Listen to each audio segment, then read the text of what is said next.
जैसी करनी वैसी भरनी। मॉरिशस की लोक कथा। एक गांव में रमीना अपने पति व 4 बेटों के साथ रहती थी।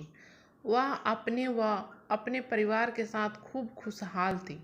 वह मध्यम आय वाला परिवार था, अतः रमीना परिवार की कमाई का अधिकांश भाग बच्चों की शिक्षा पर खर्च करती थी। पिता भी बच्चों को खूब प्यार करता था। एक दिन अचानक रमीना का पति बीमार हो गया। डॉक्टरों व वैद्य को दिखाया, परंतु उन्हें उसकी बीमारी का पता नहीं लग सका। फिर अचानक उसकी मृत्यु हो गई। रमीना जैसे तैसे अपने बेटों को बड़ा करने लगी, परंतु जैसे जैसे वे बड़े होते गए उन्हें शहर जाने का भूत सवार होने लगा। धीरे धीरे वे गांव छोड़कर शहर चले गए। शहर में ही विवाह कर वहीं रहने लगे। रमीना बूढ़ी हो चुकी थी, परंतु उसने हिम्मत नहीं हारी थी। सिलाई बुनाई का कार्य करके अकेली ही रहती थी और अपने घर का गुजारा चलाती थी। एक दिन वह रसोई में खीर बना रही थी।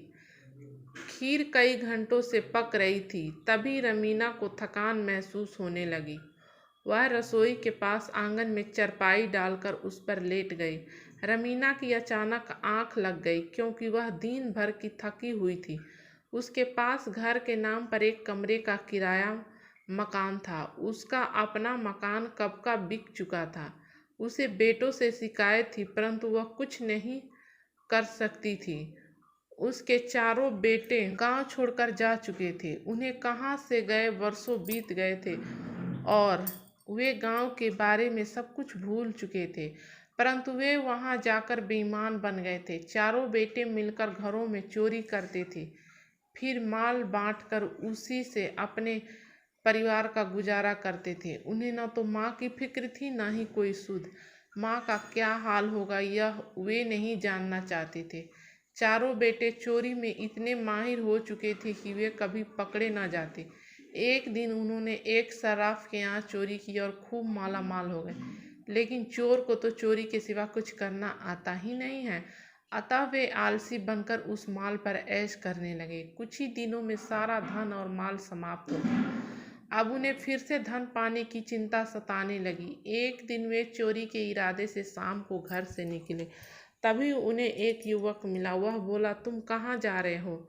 मुझे भी साथ ले लो। चारों ने उसे इनकार कर दिया, परंतु वह युवक उनकी खुशामद करने लगा और बोला, अच्छा भैया, तुम यह बता दो कि तुम कहाँ जा रहे हो? एक बेटा क्रोधित होकर बोला, चोरी करने चलोगे? हाँ भैया, सब कुछ करूँगा। मैंने 5 दिन से खाना नहीं खाया है। जैसा कहोगे वैसा ही करूँगा। जो दोगे वहीं ले लूँगा। अपना हिस्सा भी नहीं मांगूंगा। चारों भाइयों को बात जच गई कि मुफ्त में नौकर मिल रहा है जो चोरी में भी साथ देने को तैयार है, फिर वह अपना हिस्सा भी नहीं मांगेगा। उन्होंने युवक को साथ ले लिया, परंतु उसे समझाया, देखो तुम पहली बार चोरी करने जा रहे हो, अतः कोई बेवकूफ़ी मत करना।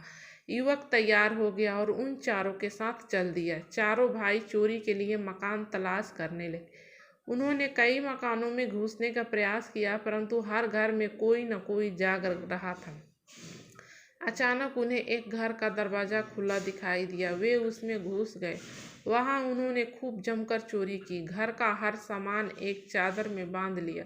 हालांकि घर में कोई भी कीमती सामान न था, परंतु वे चोरी करने निकले थे तो उन्हें कुछ न कुछ तो चुराना ही था। तभी एक बेटी की रसोई की ओर नजर गई। वहां खीर पक रही थी।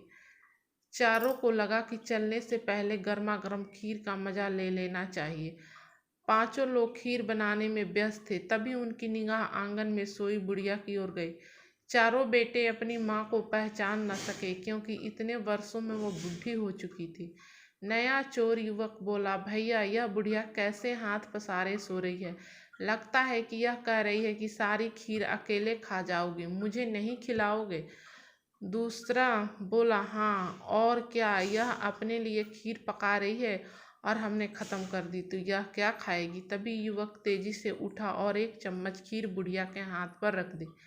गरम खीर हाथ पर रखते ही बुढ़िया चिल्लाते हुए उठ बैठी। वह चिल्लाई, बचाओ, मैं मर गई। उसकी आवाज़ सुनकर पांचों चोर घर के अलग अलग कोनों में छिप गए। रमीना के चिल्लाने से बहुत सारे पड़ोसी दौड़े आए और पूछने लगी कि क्या हुआ, वह क्यों चिल्ला रही थी। अचानक हाथ पर गर्म खीर रखने से और भीड़ इकट्ठी होने से रमीना कुछ समझ ही न सकी कि क्या हुआ। वह नींद में थी। तभी एक पड़ोसी ने पूछा, अम्मा क्या हुआ? रमीना बोली, पता नहीं क्या हुआ, मैं तो सो रही थी। यह खीर मेरे हाथ पर कहाँ से आई, यह तो ऊपर वाला ही जाने। सभी चोर अलग कोनों में छिपे बुढ़िया की बातें सुन रहे थे और घबरा रहे थे कि वे कहीं पकड़ न जाए। युवक जो नया चोर था और पहली बार चोरी करने निकला था, इत्तेफाक से ऊपर छत के किनारे छिपा बैठा था। रमीना की बात सुनकर उसे यूं लगा कि बुढ़िया ने उसे देख लिया है, तभी कह रही है कि ऊपर वाला जाने। वह ऊपर छिपे छिपे ही जोर से बोला, मैं क्या जानूं, यह तो बाथरूम वाला जाने कि क्या हुआ। युवक की बात सुनकर बाथरूम में छिपा चोर घबरा गया कि वह पकड़ा जाएगा तो उसकी पिटाई होगी। वह स्वयं को बचाने के प्रयास में बोला, मैं क्या जानूं, चरपाई के पीछे वाला जाने। तभी चरपाई के पीछे वाला बोल उठा, वाह, मुझे क्यों फंसा रहे हो, मैं क्या जानूं, सीढ़ियों वाला जानता है कि क्या हुआ। सीढ़ियों वाले ने भी तुरंत इसी तरह चिल्लाकर, मुझे क्यों फंसाते हो, मैं क्या जानूं क्या हुआ, यह तो बिस्तर के पीछे वाला जानता है। अरे अड़ोसी पड़ोसी व रमीना हैरान थी कि आवाज़ कहाँ कहाँ से आ रही है। वे सब एक साथ झपट पड़े और पांचों चोरों को पकड़ लिया। पांचों चोरों को जेल में डाल दिया गया। वहां पुलिस ने उनका अता पता पूछा तो पता लगा कि उनमें से 4 चोर तो रमीना के ही बेटे थे। चारों ने बहुत मिन्नत की उन्हें बख्श दिया जाए, परंतु रमीना ने कहा, मैं बचाने वाली कौन होती हूँ, जैसी करनी वैसी भरनी। उम्मीद करती हूँ कि ये कहानी आप सबको पसंद आई होगी, तो प्लीज़ वीडियो को लाइक ज़रूर कीजिएगा और चैनल पर नए हो तो सब्सक्राइब कर लीजिएगा। वीडियो देखने के लिए धन्यवाद।